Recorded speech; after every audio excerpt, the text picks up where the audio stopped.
All right, I think we'll get started. Thank you all very much for coming tonight. This is our second or third presentation like this, if you include the assembly that we did at the high school with the one-man show. And tonight, I'm basically delighted because I've seen these three folks present before. They are our assistant principals, as you know, one at the middle school, Tim O'Halloran, and our two folks at the high school, Lori Geronda and Doug Walker. And I'll give you just a little bit of background and say about 5 years ago, we thought that there was a need, maybe it was even more than 5 years ago, 5 or 6 years ago, we thought there was a need for us when we brought in our new teachers every year as part of our orientation for them to focus a session, about an hour, on social media. And our aim was really twofold, I'd say. The first was to educate them on their own use of social media and what they can anticipate high schoolers might be Googling about them, and how they can kind of protect themselves with their own digital footprint and how to be responsible. And even though many of our newest teachers are fresh out of school, and you think that they might have much more awareness than someone like I might have, we found it was really beneficial for those new teachers to go through that program. And then our second aim was to try to provide to them just a landscape of what our students are doing online, so that they have some awareness and they should be on the alert about what our students are doing and how they're interacting. And so that really gave rise to a parent program. Some of these folks have talked about this in PTO meetings and so forth over the course of the last few years. But it really is eye-opening when you start learning about some of this stuff, at least if you're me and have only 8-year-old kids at home who don't get to do much on phones or computers yet. So I'm really excited. I think you're going to enjoy what these folks have to say. And I'll just also caution you that they'll probably be talking about some things that we have dealt with here in the school district, and we have dealt with cyberbullying. We have dealt with teenagers who take explicit images of themselves and send them to others. We have dealt with other inappropriate conduct online. So they have some real insight and direct knowledge of what takes place even in our own community. So I'm going to turn the mic over to Doug Walker, who will begin, and then he'll go in line with his colleagues. Thank you. Good evening. So my name is Doug Walker, and I'm one of the assistant principals at the high school. And I'm going to start off the presentation today, and what I'm going to basically discuss a little bit is kind of how we got here, how the technology's evolved a bit, and how the behaviors that our students have started to show have evolved with this technology. And then Tim is going to go into a little bit more about the specifics of the various apps that we've seen, how they're being used to help build an awareness for you on what the look-fors are with these, and how we can become more knowledgeable of them. And Lori's going to get into a little bit of the cyberbullying pieces and then some awareness for you and some things, some recommendations that will help you to kind of monitor this and just make sure you're aware of what's happening. So I like this quote. Have anyone here ever seen the movie The Social Network before? Okay. So we're talking about social media, social networking, and as you know, we're connected. And that's the title of the presentation. And so that has become the primary mode of communication now. And I'd like to give a little bit of history of the web, because before I was an assistant principal, I was a supervisor of instructional technology, K-12, and I used to do these presentations for the last 15 years about internet safety, and it's changed over the years on what I was talking about, because 15 years ago I was talking about the one computer that you kept inside the living room and made sure you always saw what your kids were doing when they were on it, and then the only real fear was what your child was doing on that machine, or maybe at school if they got around a filter or something. And that was sort of the web 0.1 era, where content that was on the web, it wasn't that easy to get stuff up on the web. And things that ended up on the web had to be really vetted well and edited, and then it got put up there because you had to really know what you were doing to get stuff up there. And so it was a lot of great sources in a way. And then we kind of evolved to Web 2.0, which I call the read-write web, where now when you access the web, you're not just reading and consuming information, you can contribute to it. And it became very easy for people to become authors. And the whole skill set that we as adults have to adjust to, and that students have to adjust to, is now you have all these sources of information because everyone can just write anything. How do you validate these sources? How do you become information literate in this era? And you have to also worry about what are people starting to put up there, and how are we communicating up there. And during those times, I would go into third grade class and I would talk about, and I'd ask the question, this was only maybe 5 years ago, how many of you have ever talked to someone online, someone you did not know? And every single hand would go up. And do you know where they were doing that? Anybody have an idea? Web games. Video games. Because what happened is we moved to Web 3.0, which is connected. And now everything's connected to the web devices. And it's not just the computer, the desktop that's sitting in the living room anymore, or wherever it is, in the office. Now it's the iPod, the iPhones, the video games. Now there's ubiquitous access to wireless. Everywhere you go, you can get on wireless, open wireless everywhere. And so connectivity occurred. And when connectivity occurred, now we started to see the growth of these apps that started to connect people and people start communicating. That's kind of where we're at now. And where we're sort of going is the idea of artificial intelligence, which actually, I'm not going to get into too much detail because it's not my specialty, but where the computers start thinking for us, which is a little scary. But we have this connected model now. So I love this image, because talk a little bit about, I call these the foundational apps. These are the kind of, I guess the ones we've declared as somewhat safe, although they are used inappropriately, but these are the ones that companies don't mind putting their marketing and their brand behind, things like that. So we learn a little bit about the introduction of social media. I use this model of the Big Mac. And so Facebook is, I'm going to go on there and tell people what I like. I'm talking to myself, I like Big Macs. And then Twitter, what am I doing right now? Anybody here on Twitter? Nobody? Okay. So when Twitter came out, I was on 2007 when it first came out. And the first thing that came up and said, what are you doing? And I said, who cares what I'm doing? What am I going to write? What am I doing? Thought it was the most ridiculous thing. That was 2007. And I think I was like Twitter user number 7,000, like one of the first users of it.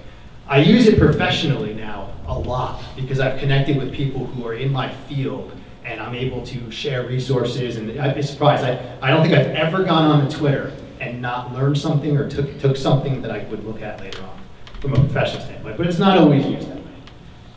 So then you move to LinkedIn, and LinkedIn has become sort of an online resume now, and that's become very popular, where you build this online resume. So my skills include eating a Big Mac. YouTube, we all know YouTube. Here I am eating my Big Mac, so we start to see videos of YouTube, and it's very simple to publish a YouTube video now, and some people have found a lot of success in publishing YouTube videos, so it's not always a negative, there's a lot of positives. You can learn how to do pretty much anything on YouTube. And Instagram, okay, the sharing of pictures, which we'll talk about a little later because it does seem somewhat innocent, a little safer if my child's using Instagram because it's just a picture. As long as it's not a bad picture, it's that big of a deal. But there's actually a lot of behind the scenes liking and commenting that goes on Instagram among kids that helps to kind of raise their social status. And that we do see that at times, so we'll talk a little bit about that.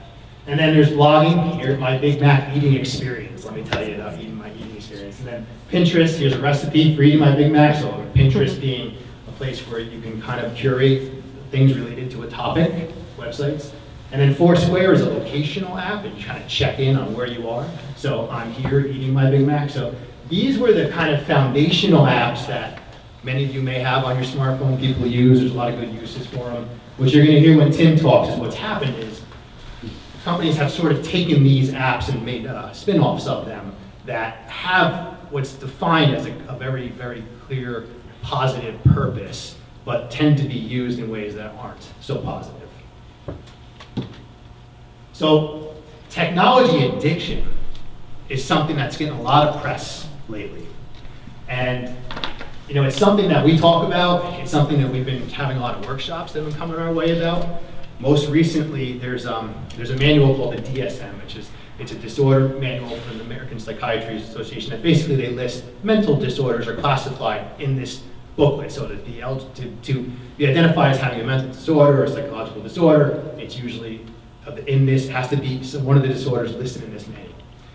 Technology addiction did not make it into this last round, but there is a lot of talk among psychiatrists and therapists about that it should be there. And we've had some workshops on it. I have a book over here that I brought that talks specifically about it. Currently in the United States, there's about 5 treatment centers that specifically treat technology addiction. And we're gonna see that start to grow, unfortunately. And this is not just for children, this is adults, this is people of all ages. because now we have what we call, the digital, we're the digital immigrants. Even I'm still a digital immigrant to a degree, where our kids grew up with this. They're the natives in this, and so we're going to start to see it develop. So, I mean, some of this looks familiar when I talk about technology addiction. We also have to think some simple things, like how much of this are we modeling? Hey, I have a 2-year-old and a 6-year-old son, and I've caught myself in this position before.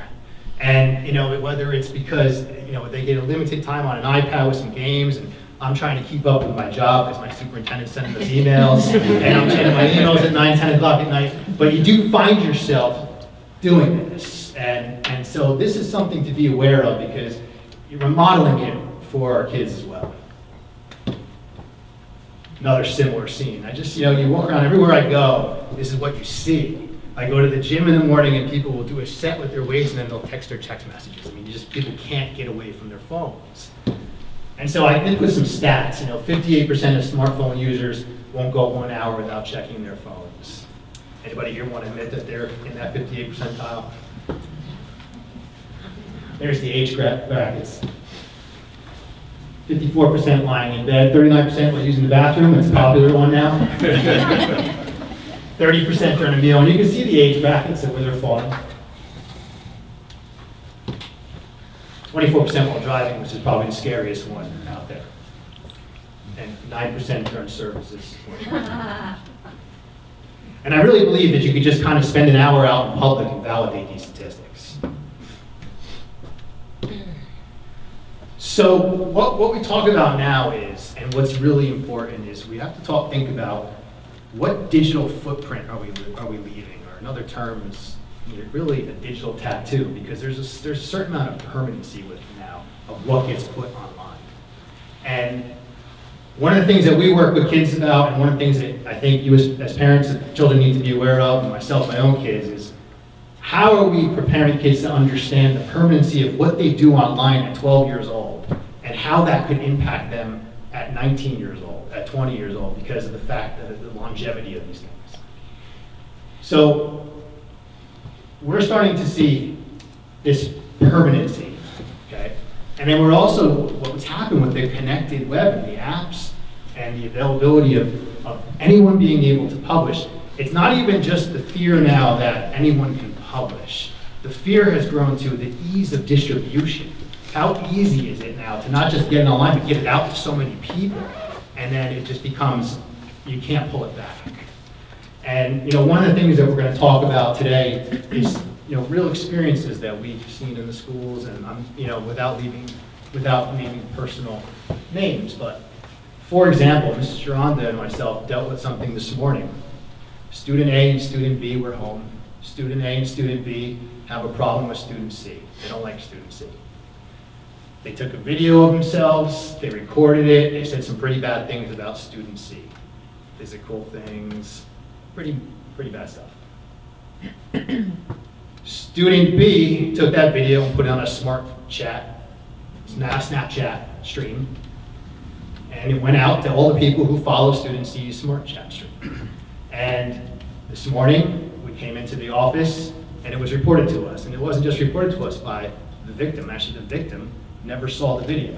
It was reported by other students who viewed it and brought it to us. And we spent a good part of the day handling this. And we will be handling it for a while. And so it's just an example. And when you talk to student A, who didn't publish it, student A, yes, I know I was part of this conversation, which really was just, not that it's correct, it's two kids sharing an opinion about someone, which all of us probably did as children at times, whether it was on the schoolyard, you might have, I don't like somebody, but what happens now is they videotape it, and they develop permanency with this. Student A didn't know that it was going to be then later on sent out somewhere, and it just sort of, I don't want to say viral, but it was sort of went out, to a lot of people. And it was the idea of, what are you doing when you when you videotape things and you publish online, and where does it going to go? What is the impact of that? So that's an example of something that we dealt with today, and something that we had to counsel the students on, and we're continually counseling them on. But it is definitely a concern. So one of the things that we talk about now is we have to really be aware of our online reputation. And to me, working with high school students, I think this is where I can hit home with them when they do have aspirations beyond high school and they start to realize, my goodness, you know, I know it's just all a joke or I'm just fooling around, but I don't realize what impact this could have on me later on. And so we start to talk about harnessing this online reputation and how do we also create a digital footprint that's positive. So, you know, we try to talk about publishing things online in your own name, because we used to be, you know, years ago, don't put your name online, you gotta be safe, be protected. And, you know, more of that thought process is shifting now, that you do want to put yourself out there in a positive light, because what is out there about you, positive, is your brand now. And that is going to become important because people are looking, and I'll get into a little bit about who's looking and, you know, why it's important. But this idea of e-reputation has become a business. It's a business model. There are consulting companies out there that do this for a living now. They manage your online reputation. They do it for individuals. They do it for people who own their own businesses. They do it for people in private practice, because all it takes is one bad review and you can have a problem. I have family members that are chefs. You get one bad review out there, it sometimes takes a while to recover from that one bad review. There are companies out there that help you recover from that. And so thinking about, what am I doing in my high school years, my middle school years? What can I do to put out there that is a positive representation of me? So when people do look, they see something good. And what can you do as an adult that looks, you know, somebody Googles my name? Because most employers are Googling your name if they're going to hire you for a job. Now, I believe legally, I don't know if they can hire, I don't know enough about labor law, but I don't know that you cannot be hired by law because of what was on there about you. But I will say that they're still looking. And they may not call you back for a second interview just because of what they saw out there. And so it is important. So I did want to give one fact out there that I thought was relevant, and this, you know, of 381 college admissions officers questioned, 31% said they had visited an applicant's social media page, and 30% said that what they found negatively affected the process. I can tell you that we have Googled teachers that we were thinking about hiring and saw things, or not even hiring, bringing in for an interview, saw things that made us said, you know what, next.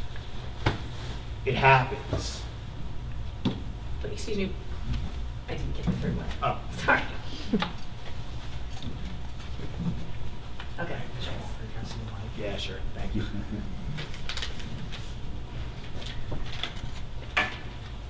Good? Yes, thank you. So, knowing this, we're, you know, one of the things that we do as a school, and I think that it's a partnership, is that we need to work, we work with kids to create a positive environment for themselves online, to mitigate anything that maybe negatively had been out there, but possibly really just model what's being, you know, productive behavior online. So, you know, things we do at the high school is we do work in an online collaborative environment. So, you know, we moved to an online platform called Schoology, which is an online course management software, where although it's a walled garden and that it's growing, but it's growing underneath the wall of our logon credentials, that's not really public. We're still modeling interacting with groups on there and taking part in discussions and publishing work. We use Google Docs, so we're starting to teach kids how to write for an audience beyond just their teacher, which I think is an important skill set. And then, you know, we're starting to do things like have kids create digital portfolios in some of their classes, publishing their best work under their real name, so that when you search for them, you don't find a silly Facebook page or a ridiculous Twitter post, but you see maybe a write-up of something wonderful or a piece of art that they did and a reflection of it published out there, those types of things. So, you know, we are trying to work to mitigate that risk, but I think this idea of a digital footprint has a real positive, but can be a negative. And, you know, I do believe this, that in the future our digital footprint will carry more weight than anything included on an actual resume. Yes. Is there anybody here who happens to maybe be in a position of hiring and has been through a process of Googling an applicant? And yes, in the back. Good luck. Good luck. I work in our Lynch with Google. And, you know, I know I have friends of mine that are in the field of recruiting and own headhunting firms, and, you know, the profiles on LinkedIn and where that takes you and the things people share on there tend to be more valuable than that piece of paper that they get you know, and it makes you stand out, and it is the differences of what makes you stand out in those things sometimes. So this positive influence of publishing online is, I think, important. You have any questions on my section there? Yeah. This might be a really stupid question, but when you talk about publishing online, and getting kids to publish something online in their own name, does publishing have a new modern definition of basically you put it on there, it's published? Yes, that's what I mean. Posting, putting it out there. Right, not necessarily sent to Simon & Schuster, edited and put out there. More of, because with the web now, anyone can be an author, and so, but you also then can be easily found online. So it might be putting it on the blog or putting it. Even if it's adding a very well-written comment to an article on the New York Times online, a response that's tied to your name. If you start Googling your name, then Google will start to learn those things. So, you know, those types of things. My generation has a different sense of privacy than kids. Should parents get with it and realize that lack of privacy might not be such a bad thing and could be very profitable in the case of some pretty... You know, I think it's a good question. You know, I can't say I'm the expert on that, but I think that we live sort of out loud now, you know, with these technologies, and our kids live out loud. So I do think it's important that we're aware of these things and try to maybe embrace some of them so that we can understand them and then we can see, you know, how kids can use them and how effectively and not. You know, I do think that there's some value in having yourself out there in a positive nature sometimes, you know, but I don't know that, yeah, I think it's balance, you know, in my opinion. I know I've definitely been trying to embrace it more and more. I can tell you I'm still learning. I didn't know that there was professional video gamers. I don't know how many people here knew that. I didn't know that they actually sell out arenas, and the one individual who was playing a video game in the middle with the game on the jumbotrons, they sell the entire arena out and they watch them play video games. And they earn a very good living doing this. I didn't know that, actually. Scholarships. I heard a story the other day about college scholarships for video games. So there's, well, it could be easily fit the DSM for technology addiction. There could be a positive on the other side of it. So, yeah. But those are rare. Okay, I'm going to turn it over to Tim and talk a little bit about what we're seeing. Good evening. As Mike said, my name is Tim O'Halloran. I'm one of the assistant principals here at the middle school. This is my first year in the school district of the Chathams. I grew up down the shore, worked in the Keensburg School District. I have somebody who is familiar with Keensburg back there. So I have a perspective, a different perspective, because I've seen a lot of things in Keensburg that were troubling to me, but I found out, and my father was an administrator for 25 years, so we had a discussion about this actually last night because I was doing this talk tonight, and you know, it seems that things like what I'm going to talk about, like sexting, are going on all over the state, all over the nation. This warrants a discussion because this is not only a new trend, but it's become, you'll see in another slide, almost a norm. And I'll explain what I mean by that. For those of you who don't know what sexting is, it's sex texting or sending or receiving of sexually explicit or sexually suggestive images, messages, video via cell phone, social media, and the internet. And I have some examples up here of things that we've seen. I gotta be honest, the first one, nude or nearly nude selfies, is what I have seen in my experience. And it's mostly girls sending boys, although you know boys do send them as well. In my experience and some of my colleagues, I've seen mostly the girl side. It's troubling. I mean, sending nude photos is troubling in itself, but it becomes more of a problem because it's common for these to be shared. And Mike had mentioned it earlier, we've seen it in this district. I saw it last year, 2 6th grade kids, boy and a girl, sending back and forth nude photos, and before you know it, they're throughout the whole school. Dickinson High School in Jersey City, 15-year-old, 13-year-old having sex. That video ends up on Facebook. Ridgewood, a couple of years ago, you probably saw that in the news. And as recent as this October, West Morris Mendham, is that right? they have had issues with sexting, and one particular app that I'm going to talk about. So it is all around us. It's not only close to home, but this is a national trend, and it's definitely something that warrants discussion. When I've sat down to interview kids, I have a lot of friends who are police officers who have dealt with some of this. These are some of the reasons. As a joke, way of getting attention. I had a girl last year, a boy had actually requested from this girl who liked him, an 8th grader, and she sent a nude photo to him, and again, he shared it with other boys. It became a police issue as well. I'll discuss a little bit about the law a little later on. To be fun, flirting, feel sexy, acceptance, others are doing it, and this is the most troubling one. Pressure from guys to get a rating. Lisa and I have talked about this. The more you take off, the more explicit it is, the higher rating you get. So again, that's a little troubling to me. So it's something that we have to discuss with our kids. And here at the middle school, we have a digital footprint class, and one of our units is sexting.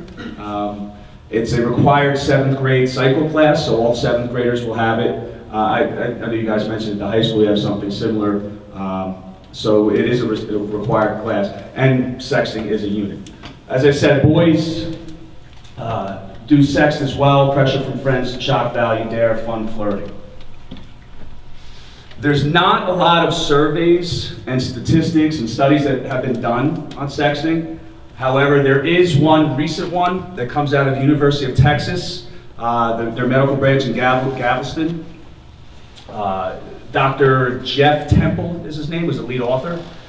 And this is just a few things that came out of it. Approximately 2 in 5 teens have sexted in some shape or form, and a third of them have sent a nude image. That was just published in the journal Pediatrics in October 6th of this year. There was a national survey in 2008 where 1 in 5 teens had sexted in some shape or form. So we've more than doubled in about 5 years. Most said they have sent it to a boyfriend, girlfriend, or love interest. But again, you know, someone that you may or may not trust. We all know boyfriends and girlfriends break up, especially at a young age, and teens make pretty bad decisions. We all know that as well. So, you know, no one can be trusted is I guess, the point there. And this is what they said. Sexting is a new first base, and it has become the norm in adolescent sexual development. And in most cases, it preceded sexual behavior. So it's real, it's here. So again, I wanted to talk about it, Mike wanted me to talk about it, because we have to talk to our kids about it. You know, I remember my dad when I was a young teen talking to me about the birds and the bees. This is just a little more to that discussion. And if you want, you can email me. I can send you a copy of the study that I've read. You can get it online. And if you have any other questions about it, please email me. My email is on the middle school website, and I'll give you all the information you need. So that being said, actually, the law. New Jersey is actually one of the more lenient states in dealing with sexting and child pornography. Legislators this past summer passed legislation creating a diversion program. They didn't find it appropriate to criminally prosecute 13, 14-year-old kids for making bad decisions and have them become sex offenders at 13 years old. So what they did was they created this diversion program. It's for first-time offenders. Quick example, 13-year-old girl takes a picture of her friend, topless, sends it to that girl's love interest with her permission. He shows it to 2 friends, quickly deletes it. This goes before a judge. He deems, well, we're going to put them into the diversion program. What that program is it's an educational program and counseling that talks about the consequences of sexting. Not just what happens in school, what happens with the law, but the emotional distress that can occur, you know, because of these pictures being sent, you know, to other teens. I put this can be in violation of federal law still. That's in the most extreme cases. Most of the times they're tried in the state. All right? All right, planet of the apps. Doug talked about Facebook and some of the foundational apps. These are just, let me just get my notes here. I actually have a handout that explains some of these apps, so before you leave, I have some handout up here that you can take. These are some of the newer ones, and as Doug said also, ill intentions were not in mind when these apps were created, but some of them are dangerous for teens, and I'm going to explain why. Yik Yak is the first one. This was created by 2 college students. It's a bulletin board messaging app that is anonymous, which is why it's dangerous for teens. Anyone within 1.5 miles of where you're yakking can see your messages on Yik Yak. It is a known hub for cyberbullying, again, because it's anonymous. All right. Kick Messenger. Kick Messenger is it's an instant messaging app, is really what it is. So username to username, it's text, it's media. Again, this is a hub for sexting because it's hard for parents to kind of control because it's from username to username, and it's not like Facebook where it's out in the public. So that's something to watch for. If your kids have Kick Messenger on their phone, I would just make sure that we monitor that. Snapchat is not really that new. However, kids have become very keen on how to save those images. Snapchat, I take a picture, I send it to a friend, I determine whether between 1 and 10 seconds it disappears within that time. However, kids have figured out how to screenshot. So what kids thought was safe by sending because it disappears, that's no longer the case. And I've seen a lot of that in my former district where illicit pictures were taken, screenshot, and then posted somewhere else. Ask FM. Ask FM is, you create a profile, anyone in the world can send you a question. A question goes into a queue, you can choose at any time to answer that question, and then it's posted to your profile, the question and the answer. As the sender of the question, I can send it anonymously. But the receiver of the question can also, there's a thing where you can not accept anonymous questions. However, this again is a hub for cyberbullying, and I don't think I have to go into further detail about that. Another one, I had a big issue with my students last year with Ask FM. And again, I have that handout that explains a lot of these.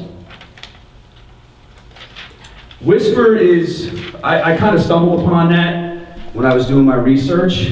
Whisper encourages teens to share their secrets.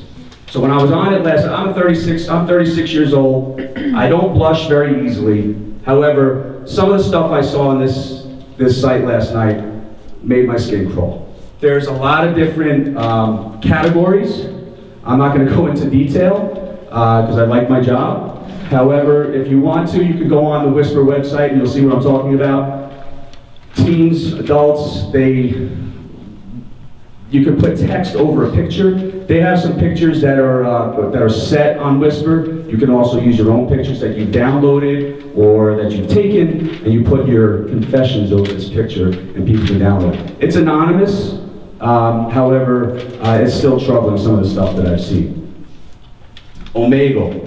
I mean, their tagline alone tells you that this is not safe. Talk to strangers. Okay. Sounds real fun. With a click of a button, you can get into a chat room, and you can text, and you can go on a webcam with a total stranger. This is a known site for pedophiles to troll. And what they'll do is they'll get comfortable with you or get you to be comfortable with them, and then they'll try to persuade you to go on something like Kick Messenger, where their identity is not easily found. And then, whatever happens from there, happens from there. So this is one of the very, very troubling ones. Which brings me to blush. Blush with 3 H's. Again, doesn't sound too safe if you ask me. excuse me, West Morris Mendham High School, this was their issue. Blush is the same thing as Yik Yak, where you can post anonymously to bulletin boards, but with images.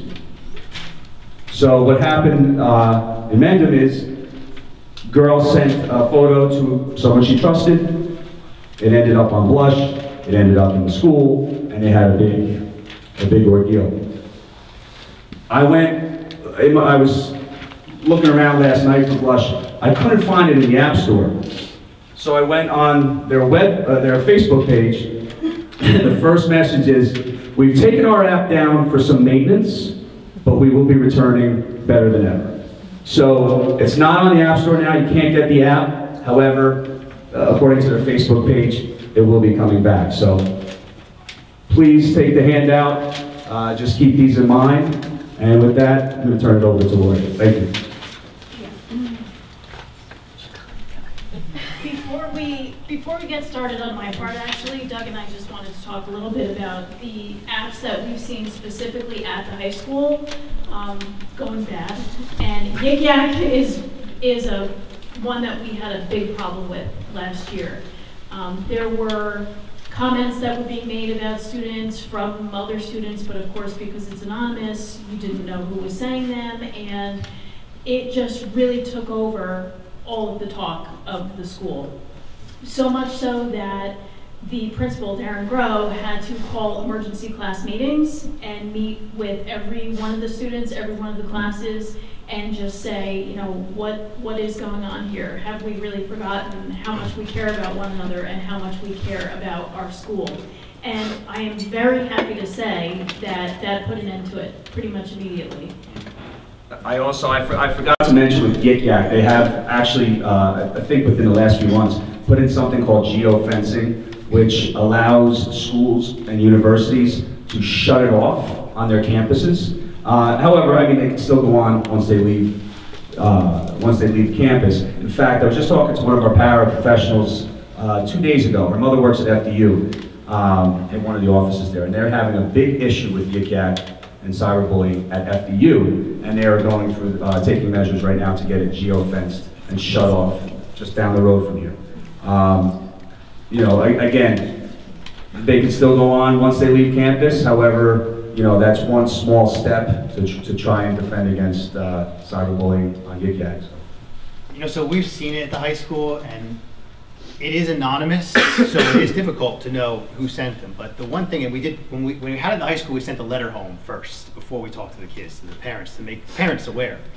And although it's anonymous, if you open the app on the phone that something was sent from, you can read what was sent. Mm-hmm. So the parents were able to see if their child sent something that was inappropriate. So, you know, with most of these apps that are anonymous, when you open the app on the phone itself, you'll see what was sent. It doesn't necessarily disappear from the sent screen there.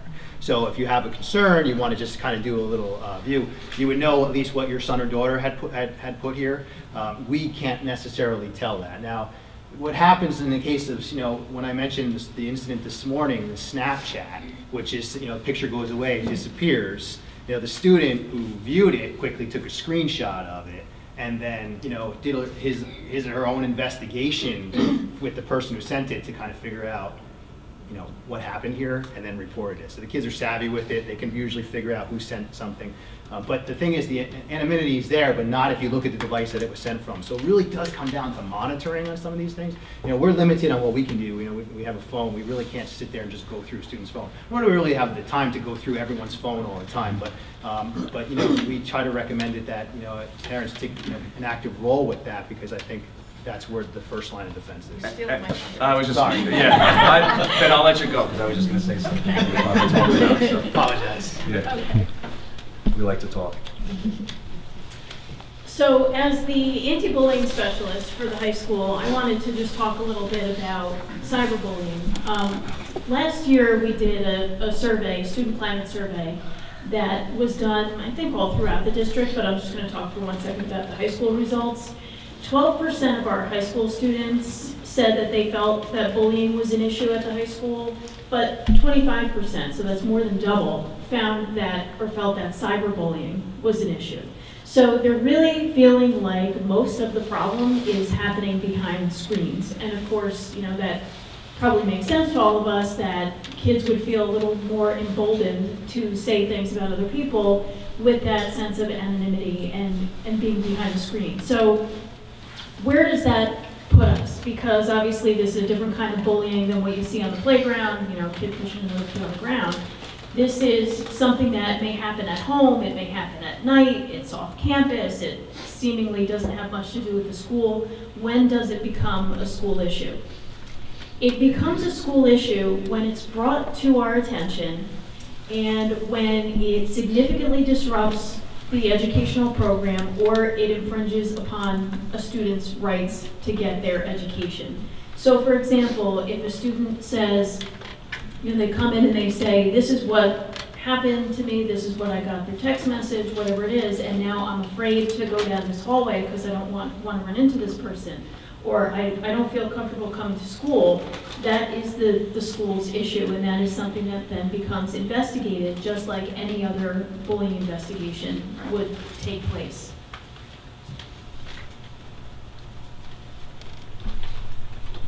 So if this were to happen, if you had a concern about something that came across one of your child's devices, and I just want to put it out there that, you know, now that kids are so connected with one another, sometimes issues that are brought to the school are not necessarily, by parents, are not necessarily about their child, but maybe about another child.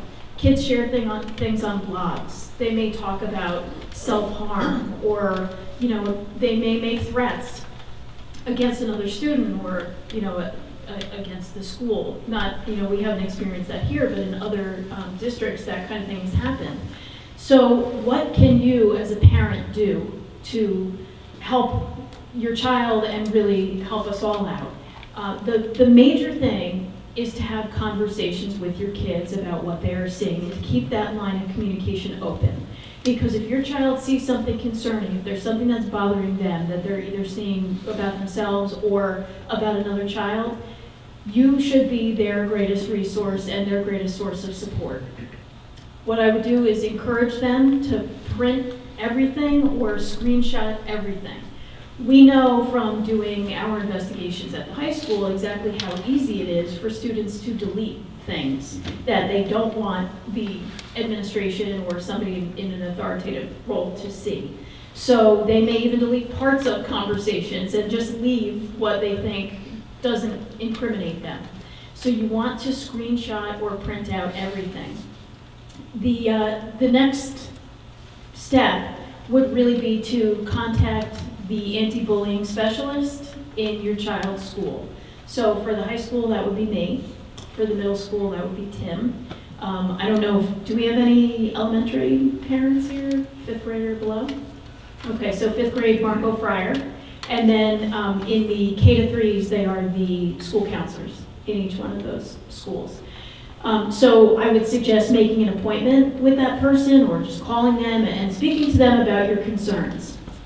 Now just keep in mind that when you bring up concerns, if you are not positive that there is bullying going on, my suggestion would just be to say, I have some concerns, I want to come in, I want to show you what I'm finding, rather than saying, my child is being bullied or I'm seeing bullying, because kind of labeling it as bullying sets a number of things in motion, which may very well end up going in motion anyway, which is fine.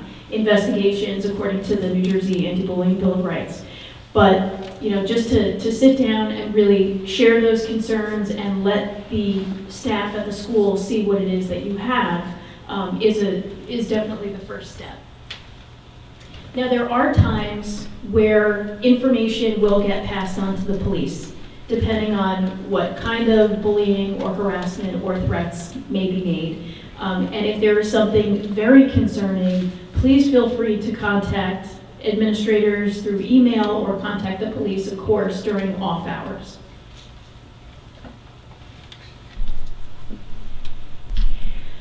So what do we know about parents and what their concerns are, and kids and what their concerns are. And there was an interesting point raised about privacy, and that's a concern of people pretty much of our generation. We've always kind of learned to set our privacy settings. The kids are not so much concerned about that. They are more concerned about their reputation online. And when I say reputation, I don't mean building a good reputation necessarily. I mean, how many likes did I get on my Instagram photo? They really do. I mean, I've heard my own kids, because I have 2 in middle school, and I've heard them talk about, oh, so-and-so posted a picture, but they only got 3 likes. How embarrassing. You know, they should take that photo down. That kind of conversation goes on all the time.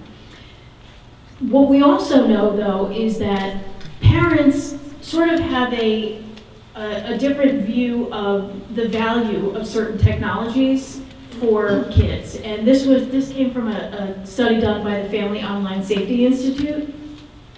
They found that parents' idea was that computers were very valuable for children in terms of accessing information, helping them to learn, and that there were a lot more benefits to computers than risks.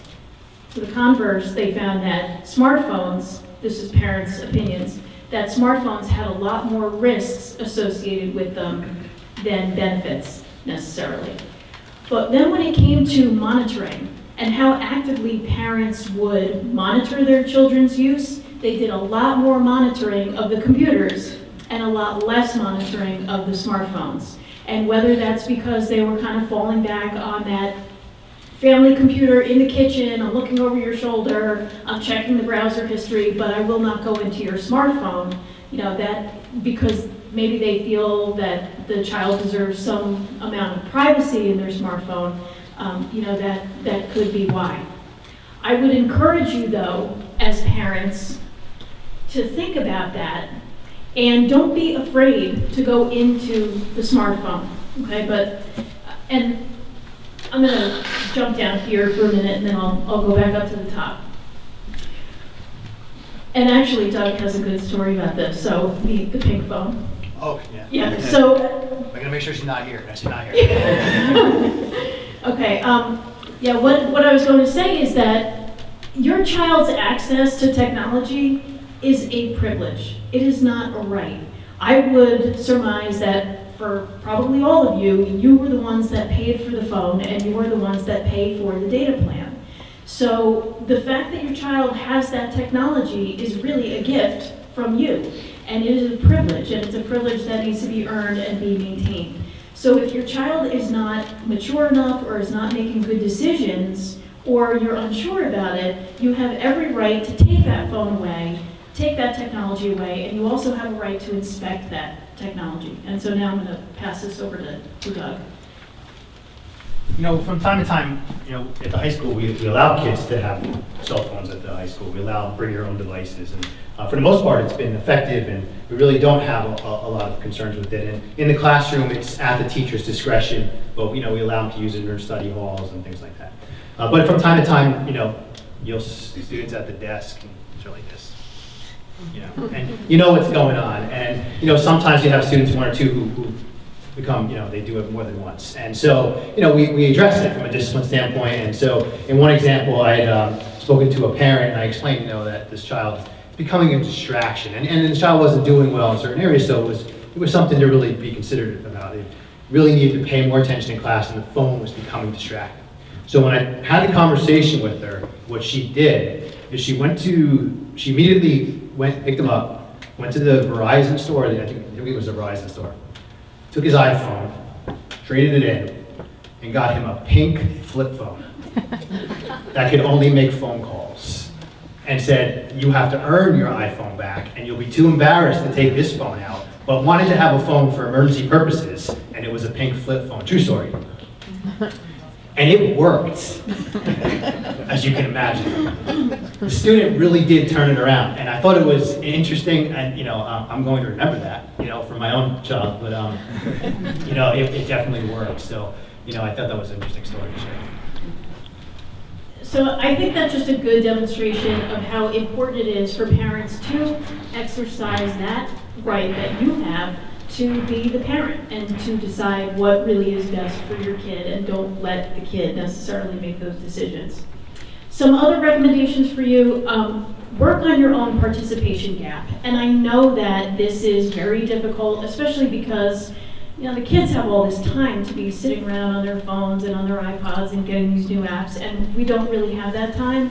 But when you do have the time, it's a good idea to go into your kid's phone, look at the apps that they are using, and then you learn how to use those apps so you know exactly what they are doing. The website that I put up there, safesmartsocial.com, they actually, on that website, have a number of YouTube videos right on the site. You can click right on them. And what it does when you click on the video is take you into that app, and it shows you how it works and what it does. And the ones that are on there, I just have a list here: Yik Yak, Whisper, Instagram, Snapchat, Facebook, WhatsApp, Kik, Secret, and Ask FM. So if you find any of those on your kids' phones and you want to just get a quick peek as to how they work and what they do, taking a look at that safesmartsocial.com website will help you out. And then the last tip that I have for you is to really supervise what your child is doing, but not only through peeking around and poking around in the technology, but really having that conversation with your kid and letting them know exactly how important it is to think about what they are posting and think about what they are doing before they do it. Because as Doug and Tim both mentioned, once it's there, it's there. And I believe, yep, that takes us to the end. I just want to say one more thing. We could probably give this same presentation in 2 months from now, and there'll be 7 more apps that I could probably talk about. So another thing is just to stay current. Every so often, do a Google search, see what new apps are out there, even go into the App Store, and because there's a lot of times if you search for like Yik Yak, you'll get like apps, okay, some things that are similar, or people who bought this app also bought this. So it's a good idea just to stay current on that stuff. We do that. We try to stay ahead of the kids, even though that's near impossible, as Lori just mentioned. But it's something that I highly recommend.